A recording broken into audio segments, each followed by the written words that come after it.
Hello, this is product attorney Jason Oakes. Thanks for tuning in to Wyoming Health Watch for dangerous drugs, dangerous products, and other information that just might help prevent a catastrophe. This evening, I want to talk about something that has gotten very little attention, but something that nonetheless we believe is extraordinarily important for anyone who is on heartburn medication. And this is critical for anybody who's either taken a prescription drug for heartburn or is taking over-the-counter medication. This is near and dear to me and my heart because I was on heartburn medication for the better part of 20 years, and I'm barely over 40 years old. So I have vast experience with heartburn medication. I've taken everything from Nexium to Prilosec to Zantac, you name it, I've taken it. And at the end of this podcast, I'm going to share with you how I got off heartburn medication. It was a remarkable journey and something that I had not expected, but nonetheless, I'm completely drug-free. And it was all of a very minor thing that I did on my daily routine that literally changed my requirement for having heartburn medication. But before I get there, I want to talk about Zantac. Some people have heard, although it has not gotten the attention that I think it deserves. Zantac, we all know, is an over-the-counter heartburn medication that can be purchased without problem at any Walgreens or regular pharmacy. Zantac has recently been tested by this pharmacy called Valisure, and that's Valisure, almost like validate. Validate and then Sure, S-U-R-E, Valisure, which, by the way, I'm going to do another podcast on Valisure because these guys are the real deal. And Valisure is the only pharmacy in the United States right now that is purchasing pharmaceutical drugs. They're a retailer, but this is why they're different. They're purchasing pharmaceutical drugs, and they are doing extensive chemical analysis on the drugs to ensure they are what they represent that they are in terms of structure and chemical analysis. So when you buy drugs from Valisure, you are ensured, if you will, that these drugs are correct, the compounds are accurate, and you're getting exactly what you think you're getting. And this is a really neat thing. I'm really impressed with these guys, and I want to put a plug for them. I'm not getting paid for this. I just want to put a plug for any company that's out there doing the right thing. In any event, Valisure is what brought this issue to the forefront. Valisure in June of this year, in June of 2019, discovered what they believed was Zantac tablets, and this would be ranitidine, which is the generic compound for Zantac. So it doesn't matter if you're getting Zantac on the box or if it says ranitidine, this would apply. They thought they had discovered in June of 2019 that this particular product was contaminated with a known carcinogen called NDMA. NDMA is an acronym for nitrosodamethylamine. It's a molecule that is well known to be a carcinogen. It's been linked in a number of studies to stomach cancer, colorectal cancer, and liver cancer. I mean, some of the worst cancers you can imagine.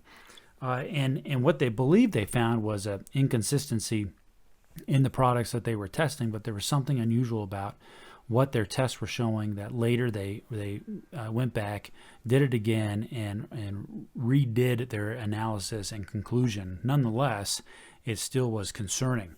As I said, originally they believed that they discovered that these particular heartburn medications, ranitidine, i.e. Zantac, was contaminated with NDMA. But what was fascinating, but not necessarily, it didn't change the conclusion, was that ultimately they determined that it wasn't contaminated with NDMA, but that the chemical composure of Zantac, once it hits the human stomach, in fact, creates NDMA, if you can believe it. So, to simplify this, they believe and they've reported that if you ingest Zantac, that once that Zantac comes into contents with your stomach acids and everything else about you biologically, that it actually transforms into NDMA.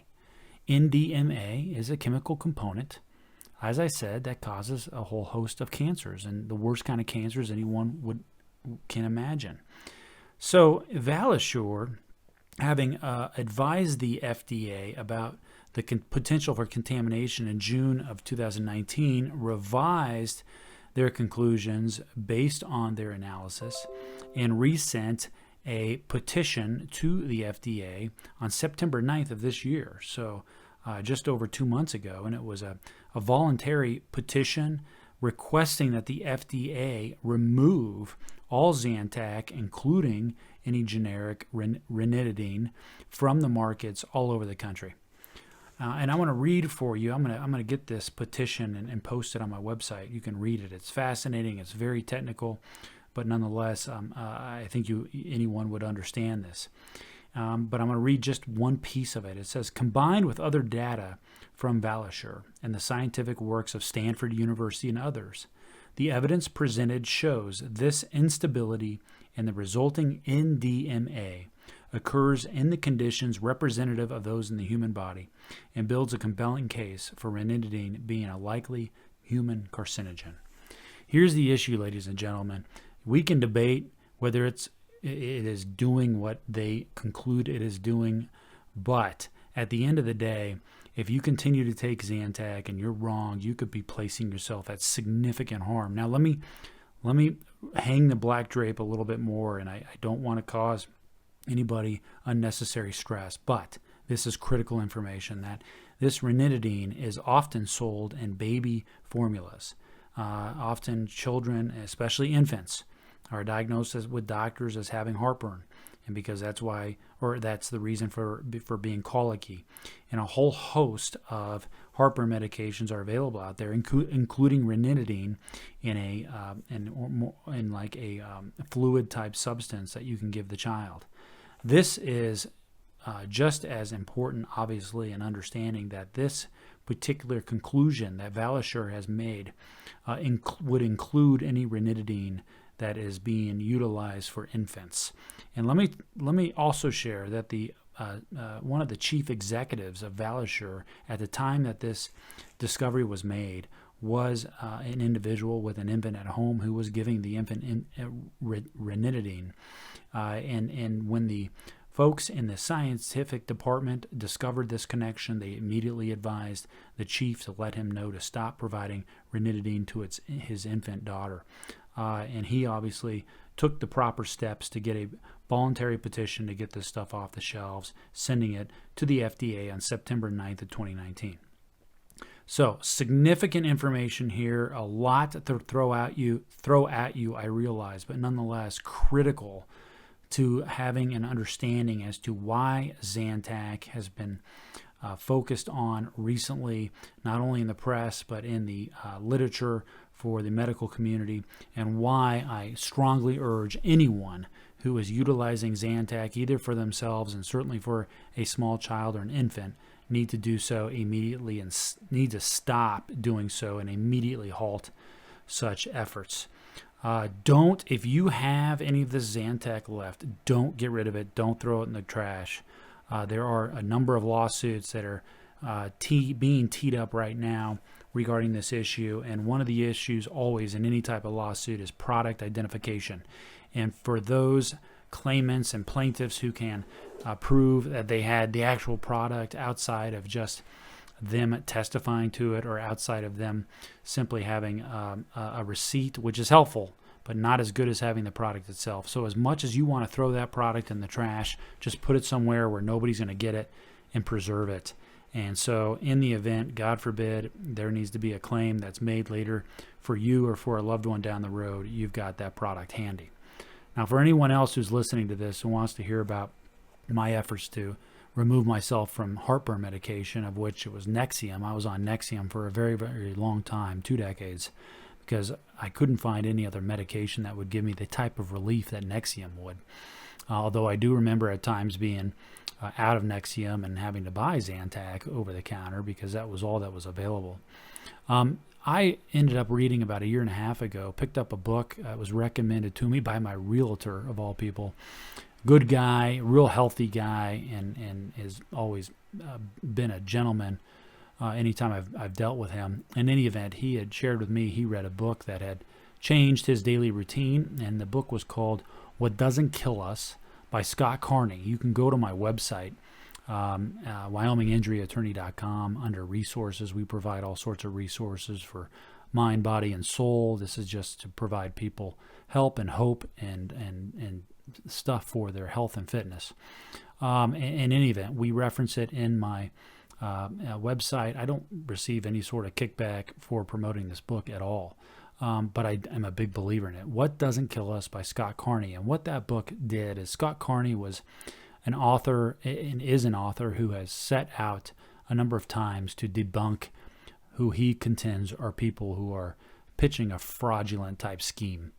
And he had set out to prove that this gentleman from Poland named Wim Hof was a total fraud. And Wim Hof was promoting this ice cold therapy that if you exposed yourself to would cure all sorts, not cure, but make you stronger in different areas, revamp your autoimmune disease, and also in many cases take people, for instance, who had Parkinson's disease and get them to a place where they could move and walk, whereas before they couldn't.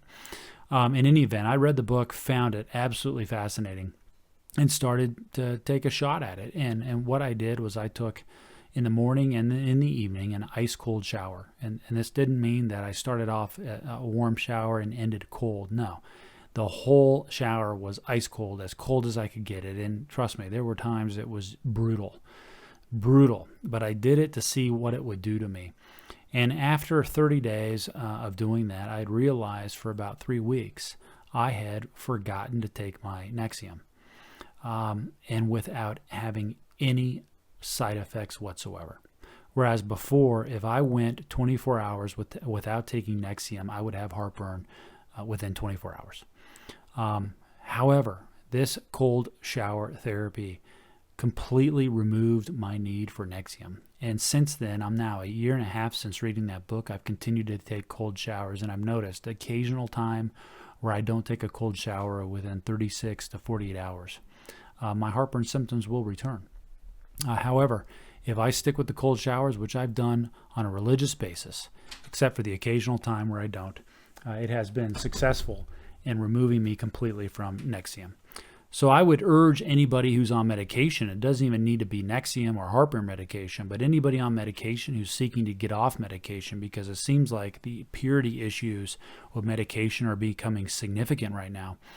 And frankly, there's always a side effect that's associated with any sort of medication. So it's better to be natural and not be on any sort of chemical dependency.